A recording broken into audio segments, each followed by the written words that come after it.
నమస్తే. తెలంగాణ ప్రభుత్వము కుల గణనకు సంబంధించిన విషయాలు, కులము, విద్య, ఉద్యోగము, ఉపాధి, రాజకీయము అన్ని అంశాలకు సంబంధించిన సమగ్ర సర్వే, ఆ సర్వేకి సంబంధించిన రిపోర్టు విడుదల చేసింది.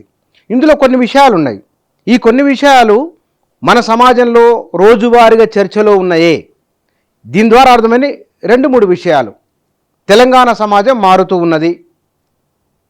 కులాల విషయంలో, కులాంతర వివాహ విషయంలో మునుపట్లాగా పట్టుద ఉంది, కానీ మునుపటంత ఆ పంతాలు పట్టింపులు ఆ తీవ్రత తగ్గింది అనే విషయం అర్థమైంది. రెండవది, తమది ఏ కులము కాదు అని చెప్పుకున్న వాళ్ళ సంఖ్య ఉన్నది ఇక్కడ. అది కూడా కులం పేరు వెల్లడించని ఓసీలు 12 లక్షల మంది. బహుశా ఇదొక అంశం. మరొక అంశం, భారతీయ సమాజం కులాలతో కూడుకొని ఉన్నది. ఎన్ని కులాలు ఉన్నాయో బహుశా మనకు రోజువారీ పేపర్లో వచ్చే కులాలు కొన్ని, వాటి గురించి విని మాత్రమే ఉన్నాం.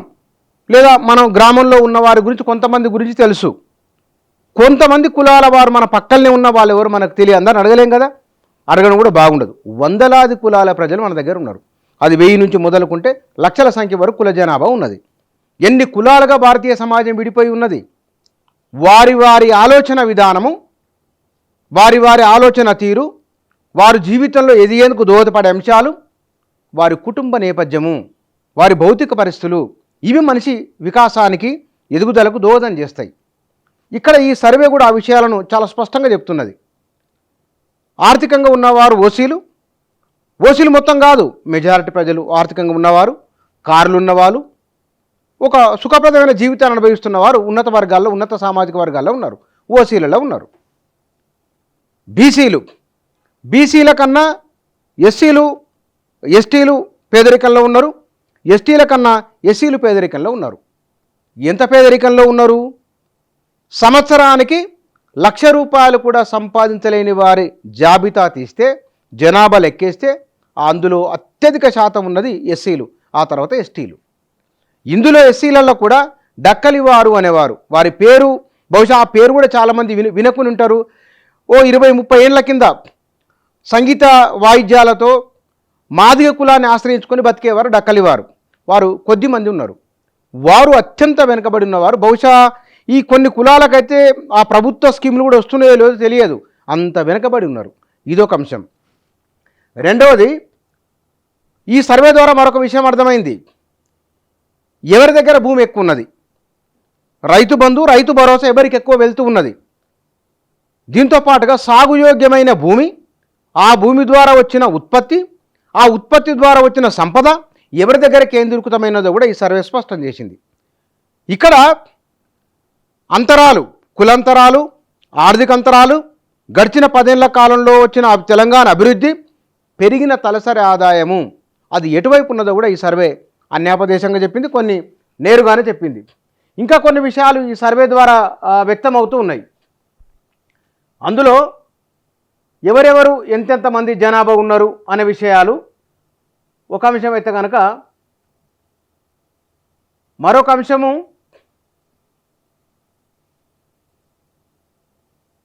భూమి, ఎవరి చేతిలో ఎంత భూమి ఉంది అనేది.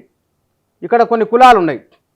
రెడ్డి, యాదవ, లంబాడి, ముదిరాజు, మున్నూరు కాపు, కురుమ, కోయవారి జనాభా 32%.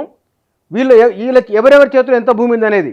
OC Reddy, BCD Yadava, ST Lambada, BCD Mudiraju, SC Madiga, Munnuru Kapu, Kuruma, ST Koya, Sheikh Muslim, OC Kamma, OC Velama. ప్రధానంగా భూమి ఈ కులాల చేతుల్లో కేంద్రీకృతమై ఉన్నది. 6%. అంటే వీరు ఓసీ రెడ్డి వాళ్ళ జనాభా 4% జనాభా ఉంటే 13% భూమి వాళ్ళ దగ్గరనే కేంద్రీకృతమై ఉన్నది తెలంగాణలో. మొత్తం సాగుయోగ్యమైన భూమి అనుకుందాం, ఫర్ ఎగ్జాంపుల్ 1.5 ఎకరాల వరకు ఉంది అనుకుందాం. 1.5 ఎకరాలలో 13% భూమి ఎంతమంది చేతిలో ఉంది?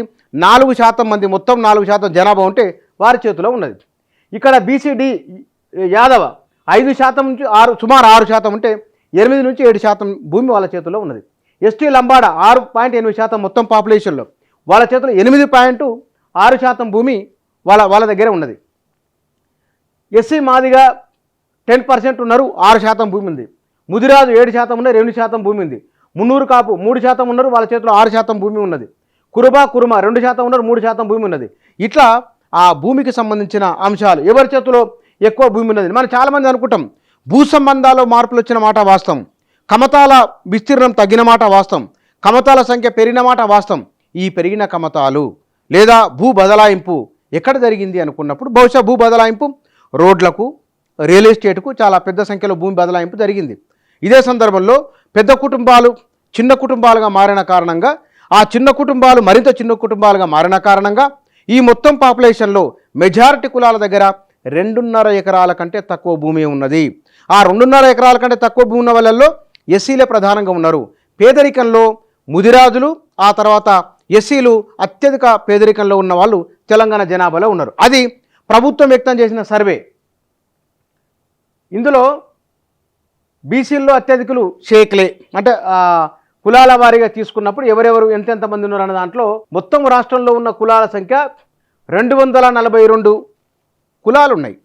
ఇక్కడ గమనించవలసింది, అంటే ఇది విమర్శ కోసం కాదు, అర్థం చేసుకోవాల్సింది, ఈ 242 మంది కులాల విషయంలో ఉన్న మెజారిటీ ప్రజలకు ఉన్న ఏకీభావం ఏమిటి? ఎక్కువ మంది హిందువులు, క్రిస్టియన్లు, ముస్లింలు, జైనులు కొంతమంది ఉన్నారు. వీళ్ళు ఉన్నవాళ్ళు ప్రధానంగా ఉన్న బుద్ధిస్టులు కొద్దిమంది ఉన్నారు. మెజారిటీ హిందువులే కదా. హిందువులలో వారు పూజా విధానం వేరున్నా సరే తాము హిందువులు అని భావిస్తారు. వాటిలో ఎన్ని రకాలు ఉన్నా సరే ఒక భావనతో ఉంటారు. కానీ కమ్యూనిస్టులు ఇన్ని నేపథ్యాలు ఉన్నవారిని, ఇన్ని కుల నేపథ్యం ఉన్నవారిని, ఇన్ని తీరులో బతుకుతున్న వారిని ఏకతాటిపైకి తీసుకొని రావాలన్నప్పుడు మరి భారతీయ సమాజాన్ని ఏ కోణంలో అధ్యయనం చేయాలి, ఎంత ఆ సంక్లిష్టతను ఎట్లా అన్వయించుకోవాలి, ఇది గమనించాల్సిన విషయం. 3.5 కోట్ల జనాభా ఉన్న తెలంగాణ రాష్ట్రంలోనే 242 కులాలుంటే ఈ 242 కులాలు ఏమిటి? 242 జీవన విధానాలు. ఈ 242 జీవన విధానం ఏమిటి? ఆయా జీవన విధానమే ఆ వ్యక్తి ఎదుగుదలకు కారణభూతం అవుతూ ఉంటుంది. కాబట్టి విభిన్నమైన మనస్తత్వాలు, వందలాది మనస్తత్వాలు, వందలాది సమూహాలు, ఈ సమూహాల మధ్య ఏకీభావం రావాలంటే ఏ ఆలోచన ఉండాలి గమనించాలి. అది ఇక్కడ చెప్పదలుచుకున్న విషయం. ఒక్కొక్క సామాజిక వారికి ఎంతెంత మంది ఉన్నారు అనేది కూడా ఇందులో ఉన్నది. కొన్ని కులాలు అయితే మనకు విని కూడా వినలేకుండా మనకు అవి. ఇందులో బీసీలలో కొందరు ఉన్నారు. బీసీఈలో ఇవి అచ్చుకట్లవాన్లు, అత్తరోళ్ళు, ఆ తర్వాత గారుడళ్ళు, గోసంగి, అప్పుడప్పుడు గారుడు ఆట అని అనేవారు. గోసంగుల గురించి విన్నాం తప్ప ఇప్పుడు వాళ్ళు కనిపించట్లేదు, కానీ వాళ్ళ జనాభా కూడా ఉన్నది. తర్వాత గుడ్డేలుగుల వాళ్ళు, హజ్జమట, లబ్బి, ఈ ఫకీర్లు అనే వాళ్ళు గతంలో వినేవాళ్ళం, సిద్ధి, ఇట్లాంటి వాళ్ళు విన్నమే తప్ప మనం ఇప్పుడు కనిపించట్లేదు. కానీ వాళ్ళ పాపులేషన్ 0.1, 2, 3 అట్లా తక్కువ మంది వాళ్ళు ఉన్నారు. అంటే ఇప్పటికే ఆ కులాల, ఆ సమూహాల ఉనికి ఉన్నది. మాదిగలే మెజారిటీ మొత్తం తెలంగాణ రాష్ట్రంలో. సింగిల్ క్యాస్ట్గా తీసుకున్నప్పుడు మాదిగలే ఎక్కువ మంది ఉన్నారు. ఉపకులాల జనాభా వారిగా మొత్తం తీస్తే కనుక కులాలుగా, ఉపకులాలుగా తీసినా సరే సింగిల్ క్యాస్ట్ ఎక్కువ మంది ఉన్నది మాదిగలు అనేది ఈ సర్వే చెప్తున్నది. ఇందులో 6 కులాల మధ్య అధిక భూమి, 38.9% జనాభా ఉన్న సామాజిక వర్గాల అధీనంలో 50% భూమి ఉన్నది. ఇది ఈ సర్వే చెప్పిన ఒక మాట. రెండవది, ఇక్కడ ఎస్సీలలో కేటగిరీ ఎస్సీలు మొత్తం 61,84,319 మంది ఉన్నారు. ముస్లింలు మొత్తం పాపులేషన్ వచ్చేసి మొత్తం బీసీలు కూడా కలిపారు దీంట్లో 56,15,139 అని చెప్తున్నారు. దీంట్లో బీసీలలో అత్యంత వెనుకబడిన వారికి సంబంధించిన డాటా కూడా ఇందులో ఉన్నది. ఇందులో తెలంగాణలో మనం ఉన్నారో లేరో అనుకుంటే జనాభా, కానీ అట్లాంటి కులాల వారు కూడా ప్రస్తావన కూడా ఈ జనాభాలో వచ్చింది. అంటే పై కులాలకు సంబంధించిన వారి లెక్క. ఇందులో టాప్ పైన ఉన్న వాళ్ళు, ఇందులో రెడ్లు 17,10,244 మంది, ముస్లింలు 6,32,000. ఇదే ఇక్కడ ఉంది.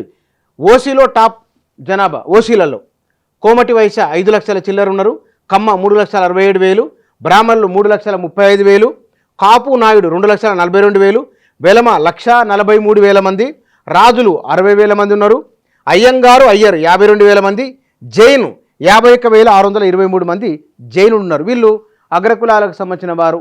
లేదా ఇందులో శూద్రాగ్రవర్ణం ఉన్నారు, ద్విజులు కూడా అందరూ ఉన్నారు. మొత్తం కలిపి టాప్ 10లో ఉన్న వాళ్ళు వీళ్ళు కులాలకు సంబంధించింది. అంటే ఇక్కడ ఈ సర్వే విద్యా ఉద్యోగంలో ఆ తర్వాత ఇంగ్లీష్ మీడియం చదువుతున్న వాళ్ళలో కూడా పైన టాపునున్న కులాలకు సంబంధించిన వారే విద్యలో ఇంగ్లీష్ విద్యలో ముందంజలో ఉన్నారు. కార్లు కరిగిన వారిలో వారే ఉన్నారు. గమనించాల్సిన మరొక విషయము, కులాంతర వివాహాలు చేసుకుంటున్న వారిలో పై కులాల వారి సంఖ్యనే ఎక్కువ కనబడుతున్నది. కుల వివక్ష కూడా కింది కులాల్లో కనబడుతున్నది, పై కులాల్లో కనబడుతున్నది.